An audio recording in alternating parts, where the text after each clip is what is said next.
What do you do when you've got your buyer, they've all signed their buyer broker agreement? You ask the listing agent, you say, what is the nature and the amount of your buyer broker compensation from the seller? And they say to you, my seller is offering a concession of X amount of dollars towards buyer broker closing costs.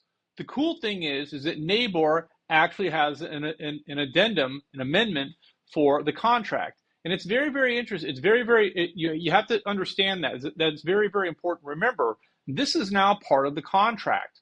The seller the seller to buyer's broker is a separate listing agreement. It's a separate contract. The seller's broker to buyer's broker is a separate contract. This is an actual part of the deal. All right, this is going to be between the buyer and the seller. The seller is agreeing to concede a certain amount of money towards the buyer's buyer broker cost, which is considered a closing cost. So NABOR actually has a document that spells that out. They make it easy for you in NABOR. But don't worry about it. If you're dealing with FAR, if you have a FAR contract, don't worry about it. And why is that? Well, take a look. All right, this right here, if you're over here, if that seller is offering a concession for the buyer broker closing costs, what you can do if you're using a NABOR contract, a NABOR purchase and sale agreement, you're cool, you're set. Just use this one right here. And what do? All right, you put in whatever that listing agent said. If they say, well, they're offering 2.5% towards the buyer broker closing costs, cool, put 2.5 right there. Let me see if I can find my cool little thing right here. All right, put 2.5 right there. All right, so this right here is the addendum to the sales contract. It's important because this is between the seller and the buyer. All right, so they're offering a concession, they're offering money from the sale to pay for a buyer broker closing costs. In addition, they may offer even more money towards the buyer's prepaids, closing costs, and escrowed items. Down here, they don't have escrowed items on here, but you can add that on. But remember, so when you're dealing with concessions, you're not dealing with a separate contract between the seller and the buyer broker, or from the seller's broker to the buyer broker. You're dealing with just the seller and the buyer. It's a part of the contract. What if I'm using FAR? What do? Oh no. What you do is you can just copy the language.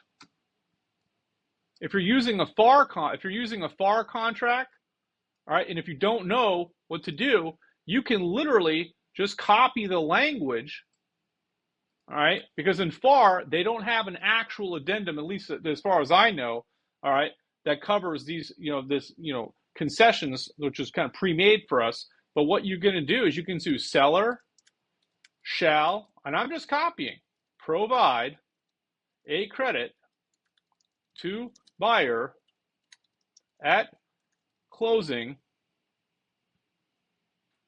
in the amount of X percent of the purchase price towards buyer's broker's compensation. There you go. So in this particular deal right here, all right, you've got an actual purchase and sale agreement. This is the back part of the, just kind of go forward here. This is the as-is contract for FAR, all right, pretty much the same as FAR bar. And this is between the buyer and the seller. And you can see here at the very, very end of the agreement, you have additional terms. So if you have a situation where you're in a FAR contract, FAR bar, and that seller is offering a concession towards a buyer's closing costs, throw this language in there. Seller shall provide, use my cool little thing right here. Boom. Write it in there. There it is. Boom. And remember, this is just verbatim exactly what this is. All you're doing is you're just transcribing the language. You're just copying, all right? and it means the exact same thing.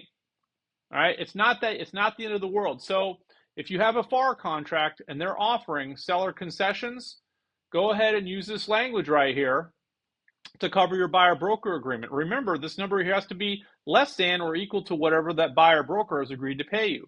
Remember, if you're using the NABOR addendum to sales contract for concessions, again, that number right there has to be less than or equal to whatever the buyer broker the agreement states. So that's how we deal with concessions. So if you have a NABOR contract, regular NABOR as is, and the seller's offering concessions, go ahead and use this addendum right here. And remember, it's between the seller and the buyer. It's not between the seller's broker and the buyer's broker. It's not between the seller and the buyer's broker. It's between the buyer and the seller. They're agreeing. It's part of the contract. And that's the difference. Again, same thing over here on FAR. All right. As far as I know, they don't have a separate addendum. Put it in the additional terms. All you're doing is you're just saying it's the exact same thing. Seller shall provide buyer a credit at closing, the amount of X amount of dollars towards the purchase price, towards the buyer broker compensation. So there you have it. That's how you deal with concessions on FAR and NABOR.